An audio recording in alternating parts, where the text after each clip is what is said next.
Hey there, I'm happy that you joined me today to talk about the change in communication and entitlement generation essay. This is a how to complete this assignment. We've already done part of it, but we're just going to review that a little bit. Let's click on our assignment from our LMS, and we have the prompt down here.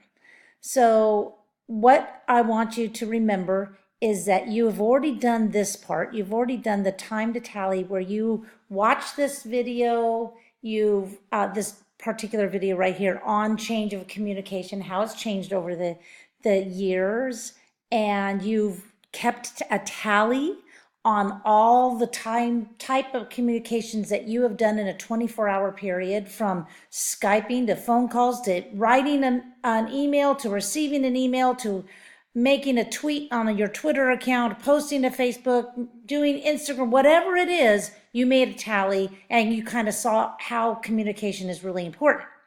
Then we had our discussion during this think about it stage, where we had the debate back and forth of how communication has changed. Is it a bad thing or is it a good thing? Has technology eliminated the need for face-to-face communication? Has technology made us poor communicators? Are we just as good at communicating, but now we communicate in a different way? Has instant access to everyone, everywhere made us lazy? Like using a Bluetooth and not having to go actually to a phone, or actually being able to not have to talk to somebody in person, but just text them? Or are we more educated and knowledgeable? Because of our immediate access to news, has the quality of news gone downhill? Like knowing the most recent happenings of the most prominent celebrity in the news right now, or has it made us more connected to a society and as a world? Also we took into consideration that the use and misuse of technology with cyberbullying, for example. So we talked about, would the offenders be able to bully that student just as badly in person? Would it be worse? Would it be better? Do they do more? Is there more of it because they are doing it online through technology? Would they have the guts to do it face to face? Maybe there's more going on online because they don't have to be face to face. And does the criticism hurt more if it's online? So we did all this, we had that discussion. Now it's time for you to write about it. It's not an essay on the history of communication. It's not how communication has changed over time.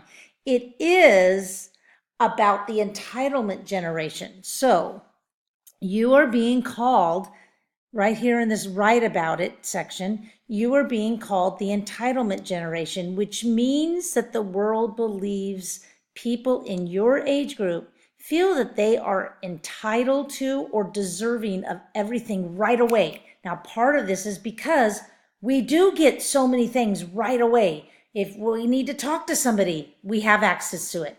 If we want to reach out to somebody, we have access to it. We don't have the Pony Express anymore. We get the news right away. Everything is right away. So critics argue that you do not know how to effectively communicate, that you do not value hard work, that you are impatient, and that you are very into yourselves. For example, telling everybody that, hey, I just went to the bathroom, on Facebook. Oh, gross. We do not need to know that. Okay. Is this true?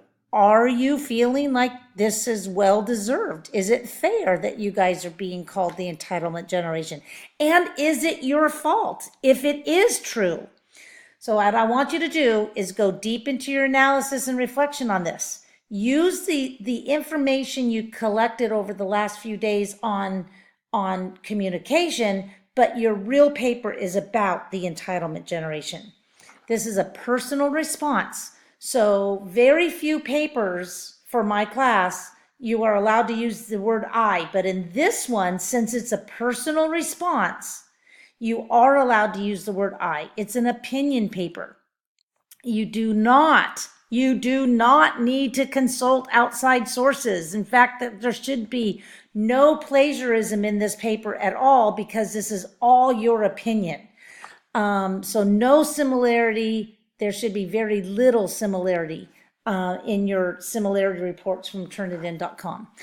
This paper is all about your opinion, so don't look on the internet for help, and put down your iPhone while you write this essay. Remember, it has to be a minimum of 500 words. You need to make sure that it's all in MLA format, and get your head out of the clouds and use your brain. This is your time to shine, folks. Okay, if you have any questions, you know how to contact me. Bye-bye.